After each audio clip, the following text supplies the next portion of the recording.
In the fall of 2004, an undercover detective in Texas was standing in line at a fast food restaurant. He was playing it casual, just another customer. He glanced around the room like anyone waiting for their order would, but he wasn't there for the food. He was watching two people at a table across the restaurant. He'd been tracking them all day, and the moment his eyes landed on them, something made every hair on his body stand up. Without thinking, his hand moved to his holster. He turned to his partner, standing beside him, gave him a silent signal. They both drew their weapons and moved directly toward the table. What happened next, nobody in that restaurant was prepared for. If this is your first time here, I'm Amin, the narrator. I cover the strangest, most mysterious true stories on the planet. And today's story? No matter how many times I tried to predict where it was going, I was wrong every time. The evening of June 17th, 2004. A 21-year-old woman named Molly Daniels pulled into the garage of the home she shared with her husband and two children. It had been a long day at the interior design company where she worked as a receptionist. The last thing she wanted to do after a shift like that was cook dinner. But she grabbed her things from the car, went inside, and the moment she pushed open the front door, all the exhaustion just dissolved. Because the first thing she heard was the sound of her 4-year-old son Caleb laughing.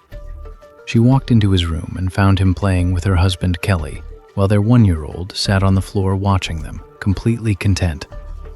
She greeted Kelly with a smile. She was genuinely happy to see them like this. She felt that quiet, private satisfaction, the kind that comes from looking at your family and thinking, this is enough. She smiled at Kelly. He smiled back. She felt grateful. She had a good family. Then she went to the kitchen to start dinner. And that's when things get complicated, because behind the surface of this picture-perfect evening, the town they lived in was quietly unraveling. She ran to the window to check for his car. The driveway was empty. She felt a rush of anxiety and went downstairs to look for him. She searched the entire house. He wasn't there. She picked up the phone immediately and called his mother. The moment his mother answered, Molly asked, "Did Kelly stop by your place last night? He said he was going to come see you." His mother said, "No, he never came. I didn't even know he was planning to visit." The road between their house and his mother's was a highway, 65 kilometers of tight curves cutting through a mountain range. Kelly knew that road well. He drove it regularly. But still, the silence on both ends of the line grew heavy. Molly and his mother both went quiet at the same moment, both thinking the same thing. Could there have been an accident? On that road? Last night? His mother said, "Stay calm, stay home with the kids. I'm going to get in my car and drive that highway right now. I'll look for him on the way. We'll see if we find anything." They hung up. His mother ran to her car and headed straight for that mountain road. She drove slowly, scanning both sides of the highway, looking for any sign of Kelly's car, searching for any crash, any skid mark, any sign that something had gone wrong. She hadn't driven far when she saw them. Police cruisers, ambulances, and fire trucks clustered on the side of the road. The road was completely blocked. Her first thought, "That's my son in there." She pulled over, got out, and started running toward the scene. The first officer she reached, she grabbed him and demanded answers. "What happened here? Tell me what's going on." While she was talking to him, she noticed something beyond the police line. Smoke rising from the tree line beside the road. She strained to see past the officers blocking her view. The officer tried to push her back, but she shoved past him and saw it. A car had left the road, crashed deep into the trees, and was fully engulfed in flames. She turned to the officer. "Do you know whose car that is? Is that my son's?" The officer said, "Ma'am, please calm down. We don't have any information yet. We don't know who it belongs to. Right now, the priority is getting the fire under control." She couldn't wait. She turned around, got back in her car, took another route to Molly's house, picked her up, and drove them both back to the scene. By the time they arrived, the fire was out. The firefighters had it under control. Molly walked toward the burned wreckage, and the moment she saw the exterior, her stomach dropped. She recognized it immediately. That was their car. The police approached the vehicle, opened what remained of the door. Something wasn't right. The investigators began questioning whether they were dealing with a genuine accident or a staged crime scene. On May 22nd, 4 days after the incident, the forensic laboratory sent their report to police. It confirmed every suspicion. The report stated that accelerant, a flammable liquid, had been deliberately applied to the front seats of the vehicle before the fire was ignited. That's why the fire had burned so intensely. More critically, the forensic pathology report stated that the lungs of the body found in the vehicle were completely clean on the inside. No smoke inhalation. Which meant Kelly was almost certainly dead before the fire started. Someone had killed him and then staged the car crash to cover it up. When this information began circulating in the neighborhood, that Kelly's death was suspicious, that he had likely been murdered, not a single person in the community was shocked. Molly was well liked in the neighborhood. People were fond of her. Kelly was a different story entirely. The neighbors didn't like him. He was confrontational, always starting problems with people. At his own funeral, one of his closest friends stood up in front of everyone and said it out loud. "The world is better without Kelly in it."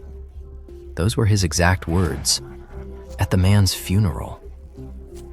Investigators dug into his past, looking for enemies, anyone with a serious grudge, anyone who might have wanted him dead. They found something almost immediately. Just 10 days before his death, Kelly had been charged with sexually assaulting a 7-year-old girl. And the sentence he'd received was shockingly lenient, almost incomprehensibly so. 30 days in prison. For that. The sentence hadn't even been carried out yet. He was under supervised monitoring. The father of that 7-year-old girl was furious, barely contained. 2 days before Kelly died, the father had made an explicit, direct death threat. Police brought him in for questioning, and the man didn't even try to hide it. From the very first minute, he was completely open. He said, "Yes, I hate him. Yes, I was furious about that sentence. Yes, I threatened to kill him. I meant every word of that threat. But I had nothing to do with his death. I didn't do this." And he had something that backed him up, a solid, verified alibi proving he wasn't anywhere near the neighborhood or the crime scene that night. He was cleared. Police released him. They decided to go back to Molly. Maybe another conversation would surface something new. In their first interviews, Molly had been polite, composed, visibly grieving in a way that seemed completely natural for someone who had just lost a husband. But this time, when they showed up at her door, she let them in and sat them down at the kitchen table. And everything was different. She was different. It was as if normal life had simply resumed, like nothing had ever happened. She wasn't the same grieving widow they had met a few days ago. When they asked her if she suspected anyone of wanting to hurt her husband, her tone shifted immediately. She became irritable and said, "I don't have time for questions like this. There's no one. There's nothing. I think he was depressed over the charges that were hanging over him, and I believe he took his own life. And now, please leave my house, and don't ask me about him again." The investigators had no grounds to push back. They left. But the moment they were all sitting in the car, every single one of them said the same thing. That woman is hiding something. Something is wrong here. They dug deeper into Molly's background, and they found something. There was a life insurance policy on Kelly, $110,000, and the sole beneficiary was Molly. She had been calling the insurance company every single day, hounding them constantly, demanding to know when the payout would process, when the money would arrive, when it would be transferred to her account. They also discovered something else. Molly was already seeing someone new, a new man, less than 3 weeks after her husband's death. The neighbors and the nanny she'd brought in to watch her children reported that her 4-year-old son was not accepting this new person in their home. The child had changed. He was acting out, aggressive, distressed, constantly crying, constantly asking for his father. Despite all of these mounting red flags around Molly, there was still no hard evidence directly connecting her to Kelly's death. Things stayed frozen like this until the fall of 2004, months later, with investigators still unable to crack open how exactly Kelly ended up dead in a burning car on the side of a mountain road. They made a decision. They were going to put Molly under full surveillance, around the clock, 24 hours a day, and watch every single move she made. At first, the reports coming back were completely ordinary. She woke up in the morning, dropped her son at school, went to work, ran her normal errands. Nothing unusual. Until December 3rd, 6 months after Kelly's death, on that specific day, on her way home from work, she deviated from her usual route. She pulled into a strip mall. She got out of her car, but instead of entering any of the shops, she walked directly toward a black Ford Mustang being driven by a young man with dark hair. She spoke to him briefly, then started looking around nervously, checking in every direction to see if anyone was watching.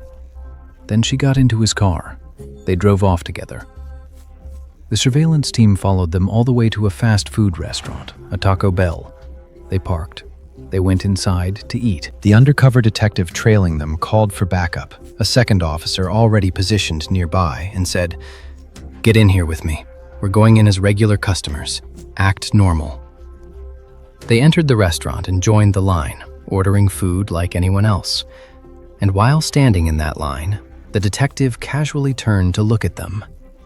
And that's where we started, that opening scene. The moment his eyes found their table, his hand instinctively went to his weapon. Because the man sitting across from Molly, the man they had all been told was dead, was Kelly. The only thing different about him was his hair. He dyed it black. Both detectives moved to the table. The man sitting across from Molly, alive, was unmistakably Kelly, just with black hair. The full picture came together quickly after that. Molly and Kelly had orchestrated his fake death together to accomplish two things simultaneously: have him disappear before serving his criminal sentence for the assault, and collect the $110,000 life insurance payout. The body found in the burning car? It wasn't Kelly. It was an 81-year-old woman. Kelly had dug up her grave, removed the body, placed it in the front seat of the car, driven the car into the trees, and set it on fire with an accelerant. That's why there were no tire brake marks on the road shoulder, because no one had been braking. The car had been pushed into position, not crashed. Their plan had initially worked. Everyone believed he was dead. Everyone was focused on how he died, not whether he might still be alive. In the beginning, Kelly had been living in another city under a new identity, but neither of them could handle the distance. So he dyed his hair black and simply moved back in. His 4-year-old son knew. The boy could clearly see this was his father, just with different hair. But Molly and Kelly kept insisting, "That's not your dad. This is someone else." And so the child, being told to deny what his own eyes were showing him, started to break down. That's why his behavior changed. That's why he became aggressive and distressed.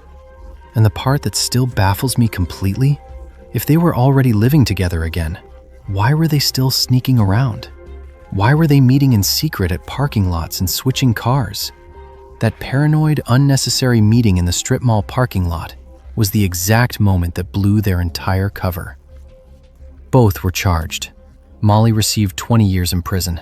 Kelly received 30 years, plus an additional 20 for violating the conditions of his supervised release from the prior charge. And I'll be honest, the thing that struck me most about this entire case is the sentencing. He assaulted a 7-year-old girl and got 30 days. He committed insurance fraud and got 30 years. That's today's story. I hope it was worth your time. If you're new here, I'm Amin the narrator. I cover the strangest true stories from around the world. This channel is still growing, and every subscribe genuinely makes a difference. If you haven't seen the Chupacabra episode yet, go watch it. It's something else. Take care, and I'll see you in the next one.